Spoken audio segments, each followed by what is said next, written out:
Anyway, before whilst Lou's sorting that out, many thanks to Lou and James for inviting me, particularly to Lou, because Lou's an old pal of mine, and he's got a shrewd idea what I'm going to talk about, but he invited me anyway, which is quite remarkable. So I noticed the presentation is all in black as well. Indeed. So, but anyway, I'm going to talk about this, and some of the points I'm going to make are probably to an audience like this blindingly obvious, but I'll make them anyway because nobody else has. I'm going to talk about Asia because it's the part of the world I know better than anywhere else probably, and it's also where most of the world's population live. People talk about the central gravity shifting there, blah blah blah. So if all this stuff can't happen in Asia, it's not going to happen anywhere, and I'm not confident it's going to happen in the foreseeable future, for reasons I'll explain. So this is what I'm going to talk about, a little outline and my kind of argument. And the first point I'm in sympathy with a lot of the ideas that have been said here over the course of the morning. I think world government sounds like a tremendously good idea, very sensible, all absolutely in favour of it, but not everybody agrees, and many of the people who don't agree live in Asia. So that's one thing to point out at the outset. East Asia doesn't have much history of successful political cooperation, doesn't have much history of democratic rule. This is something of a generalisation, obviously, there are exceptions and some important ones. But there's quite a bit in what I'm saying. I'm talking about East Asia in particular. And in East Asia, and particularly in Southeast Asia and in China, they are, I think obsessive is not too strong a word about the defence of sovereignties. There's absolutely no interest whatsoever in pooling sovereignty in the way that, for example, the EU has done. And that was important always, but it's especially important now when many people look at the European Union and say, there you go, we told you, that kind of approach to international political coordination is impossible, it's bound to end in tears, we've been proved right, and we don't want to follow the European Union's model. So far from being a model to emulate, as many people in Western Europe like to think, I think it's actually a model to avoid these days, as far as many people in Asia is concerned. So I think we need to recognise that, and the possible importance of China will play in helping to define what the political order in East Asia actually looks like over the next few years would be very significant. Okay, so let me give you a few specifics about all of the above. I think to understand what's happening in Asia at the moment and why I think a degree of skepticism is important or legitimated, if you like, in thinking about Asia is because history is tremendously important in Asia, as it is everywhere, no doubt, but they take history extremely seriously in Asia, and China's have more history than anybody else in the world. So they do factor that into the equation, as it were. As I mentioned, one of the, I don't know it's how fiercely spelt actually, is one of the key things in Asia that really distinguishes political systems there is that there isn't this obsession with sovereignty, which means that some things are just not likely to happen. And if we look at some of the institutions that currently exist in the East Asian region, particularly the Association of Southeast Asian Nations, ASEAN, if we look at the way that particular organisation is organised, it's been designed not to replicate the European experience. It's been designed to protect rather than to pool sovereignty. And the ASEAN grouping is famous, or some would say infamous, for its ASEAN way of diplomacy. And without going into excruciating detail about that, I mean, basically, it's a form of consensus, face-saving, voluntarism, which is amounts to essentially the politics of the lowest common denominator in many ways. So it's just not a model for pooling sovereignty or greater levels of cooperation that we might expect on a regional level, never mind on a global level, it seems to me. And the other point that's striking and interesting, I think, about Southeast Asia in particular, and East Asia generally perhaps, is that there's no appetite or track record or experience of legally binding agreements of the sort that are preferred by many of the Anglo-American nations, and which have been a continuing source of tension in institutional development in the Asia-Pacific more generally, or East Asia in particular. At the heart of this is concerns about possible infringements of sovereignty. So there's a lot of institutional obstacles to overcome for any kind of real progressive kind of reform. The other point about East Asia, as I mentioned, many of the states in East Asia have never been democratic, and even some of the ones that claim to be democratic, such as Singapore, Malaysia, have fairly questionable democratic practices. Some that are either referred to as sham democracies or semi-democracies at times. The other point is that democracy can go backwards as well as forwards, and I think the experiences of Thailand recently and the Philippines possibly with the election of a new president, I think these are important reminders of the fact that there's nothing inevitable about the course of democratic transition or political development more generally. And the circumstances in which democracy can actually develop and take hold, I think are fairly unique and distinctive in many ways, and possibly they're getting more difficult to achieve. And I've written some articles about the constraints that are placed on democratic transitions by environmental degradation, for example, as one key constraint on the possibilities of democratic reform in different parts of the world. And that's an additional problem amongst many that we could cite and talk about in some detail if people are interested in the Q&A. But there are some establishing democracy is difficult, maintaining its demanding, and the circumstances in which that's likely to be achieved, I argue, or would suggest at least, are becoming less plentiful rather than more. So that's a pretty fundamental problem. And as this last point makes clear, I think if we can't establish some of the basic preconditions for some sort of international cooperation in Asia, then I don't think it's very likely to happen on a global scale, because Asia is such a fundamentally large part of the current political order. Let me say a couple of things about China, because I think, for what it's worth, that China's the biggest thing that certainly happened in my lifetime, and for what's left of my lifetime, it's still going to be the biggest thing, I think. So it's important, whatever it does, for better or worse. And the interesting thing about China is that its foreign policy and its policy generally has changed dramatically in the last few years.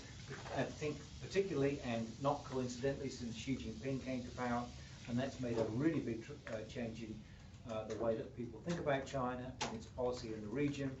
And I think the big point to make about China is that it is an authoritarian regime at the moment, and there's absolutely no reason to suppose that it's likely to change overnight. Now, it could do. It may become they may have a democratic revolution there. I think it's unlikely to happen personally. I think it's more likely to remain authoritarian. But we're all kind of speculating about this. So I think the only thing we can really talk about in any kind of sensible way is what has happened in China up to now, and what's happening in China at the moment. And there could be an economic crisis, there could be a political crisis. All of these things are possible. But what we can say, I think, with some confidence is that up to this point at least, China has not replicated the Western European liberal democratic experience, and I don't really think there's any reason to expect that it will do, because there are plenty of capitalists in China now. There's a rising bourgeoisie, if you like, but they're not pressing for reform or political liberalism. As long as they're able to make money and not be constrained by the state, they're quite happy to go along with a powerful authoritarian state that can maintain political and social stability. So I simply don't think we can expect, in the way that many people in the West do, that China will inevitably in some way replicate the European experience. So the evidence so far doesn't really suggest this, particularly when many of the rising capitalist class in China have actually formed very mutually enriching relationships with the Chinese Communist Party, have even joined the Communist Party in China. And I don't think China is a socialist country. It certainly is not a communist country, and I think the Communist Party in China plays a particular kind of role. I think it's sort of like a large version of LinkedIn, because it's the way to get on with your career and make important connections, which will enable you to get on. But however you describe it, the point is that it's an extremely powerful political organization that's not going anywhere, and that is not interested in any kind of liberal democratic reform that threatens its centrality in the political establishment in China at the moment. And that's just a kind of political reality. I think we need to recognise it if we don't particularly like it, and if we all wished it would go away. I think that's what it is. It's just wishful thinking, personally. Let me say something about something else about China, because I think it's so important.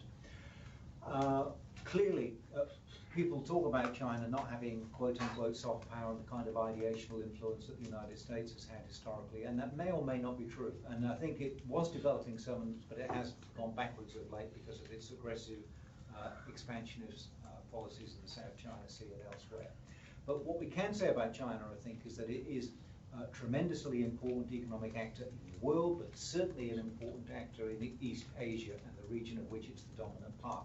So for all of China's economic partners, they may not like China, they may not like the Chinese, they may not like the way that country is run, but they recognize they have not much choice other than to get on with China because it's so economically important to their future economic welfare as well as the region. So China does have some economic leverage over the rest of the region, and it's used it pretty skillfully in particular ways which I can talk about if people are interested.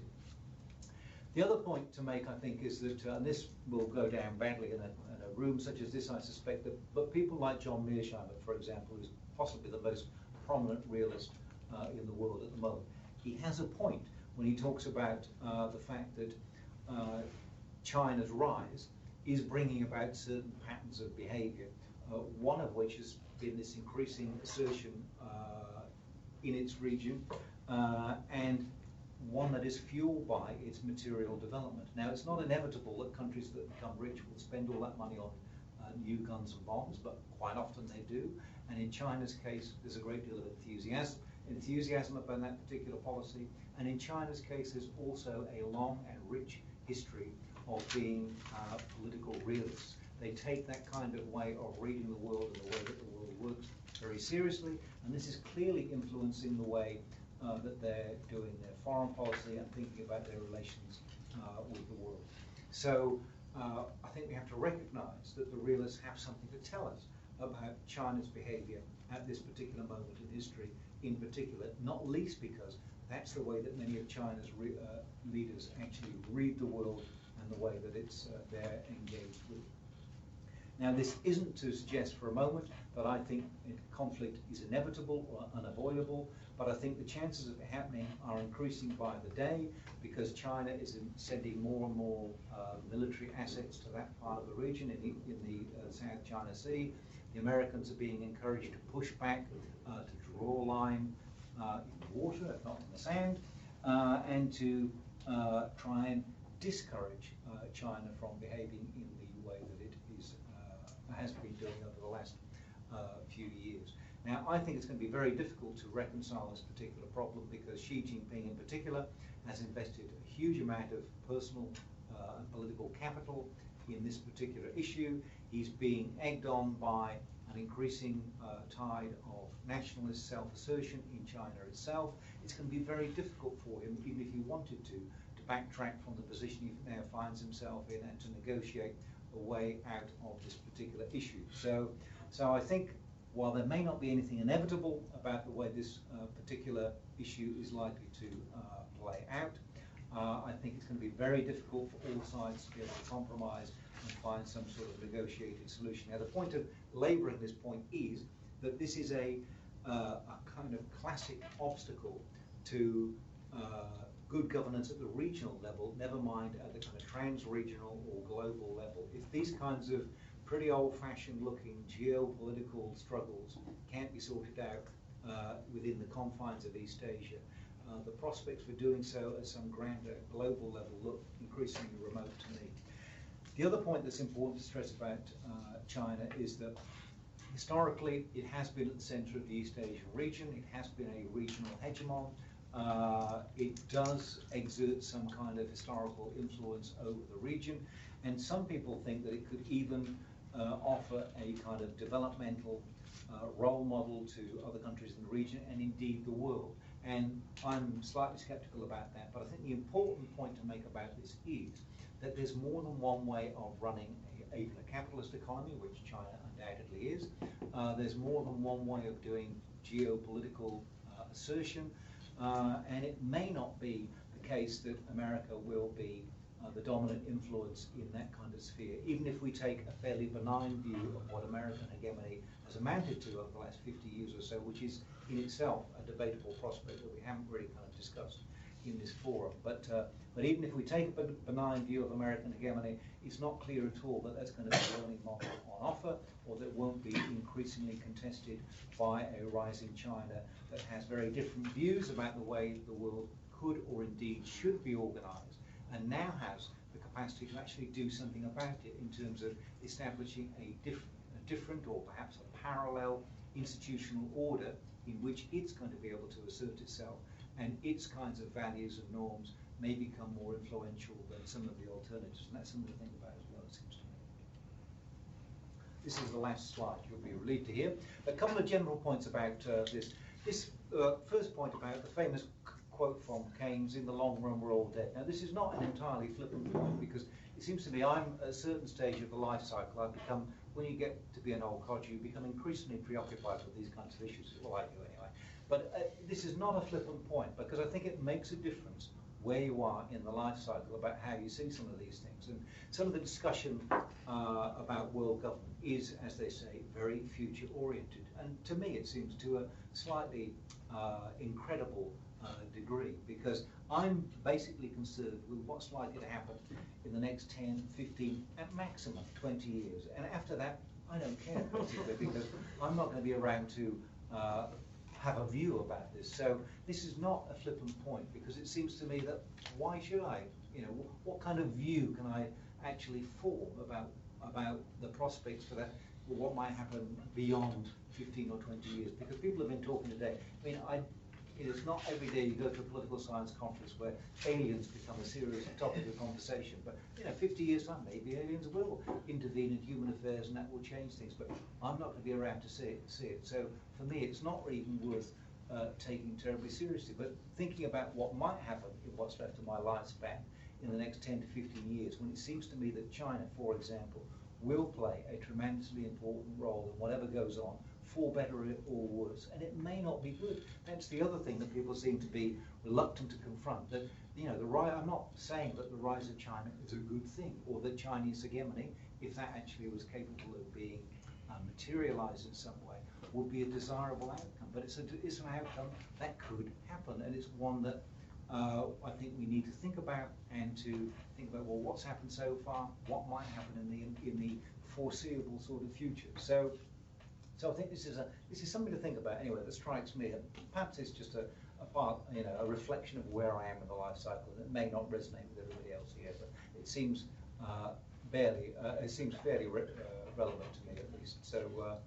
So the other point about this, I've mentioned my interest in the environment and how important I happen to think that is, and about the contest in the South China Sea in the geopolitical sense at the moment. So it seems to me when you look around the world today, the pessimists have got some of the best and most compelling arguments about what's actually happening at the moment, and about the prospects of key institutions being able to address them. Now, it gives me no pleasure to say that, particularly given the audience in this room are, I think, normatively well disposed to the prospects of cooperation and global government. So it gives me absolutely no pleasure to say this, but all of my kind of training as a political scientist is to kind of look at the facts and see what they might be telling us a particular. And there's another great quote from Keynes about, if the facts change, what do you do? And he said, I change my mind, what do you do? And that's pretty much what I've been doing over the last 5 or 6 years, as a direct consequence of what China's been doing over the last 5 or 6 years. And what they've been doing is not good and not optimism inducing. So what do? Do you ignore it? I don't think so, personally. I think you have to try and make sense of what that might be telling us about what's likely to happen in the foreseeable future, which for me is 10, 15 years probably. So that's what I'm kind of most interested in. This is a slightly unnecessary point, perhaps, about policy relevance versus intellectual integrity. Perhaps that's an unnecessary way of characterizing this, but there's something in it. I mean, and it's the kind of difference between is and ought and wishful thinking, and rather than just engaging with what's actually happening in the world. And that's an important thing to do, because if we can't address what's actually happening at the moment, then I just don't see the point of worrying about what might happen in 30, 40 or 50 years' time.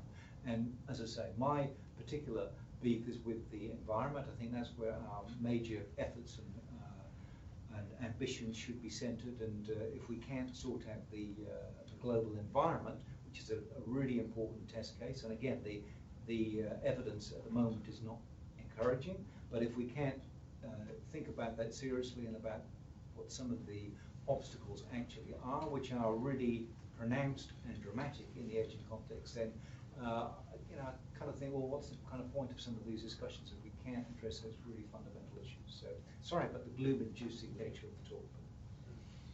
All right, thank you.